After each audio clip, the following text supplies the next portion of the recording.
Vowel की दूसरी आवाज, वॉवेल की दूसरी आवाज, वॉवेल ए की दूसरी आवाज वाले क्या करेंगे, अल्फाज पढ़ेंगे। वॉवेल ए जो है उसकी पहली आवाज क्या है, कौन बताएगा जरा? बताओ सिर्फ आ। पहली आवाज ये यहाँ पर हमने दूसरी आवाज ली गई, पहली आवाज वॉवेल ए की पहली आवाज क्या है?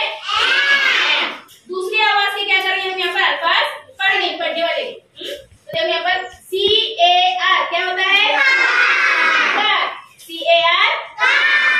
ए की आवाज क्या है? STAR क्या होता है? स्टार। Very good. ARM क्या होता है? आर्म। LAST क्या होता है? लास्ट। MASK क्या होता है? क्या होता है? MART क्या पढ़ेंगे? मार्क। क्या पढ़ेंगे? मार्क। MARS क्या होता है? मार्स। ARMY क्या पढ़ेंगे?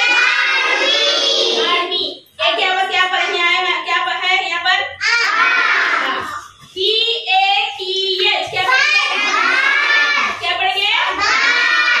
Very good. CHART क्या है? GRASS क्या है ये? PARK क्या पढ़ेंगे? यानी इन तमाम लफ्जों में एक ही आवाज कौन सी है?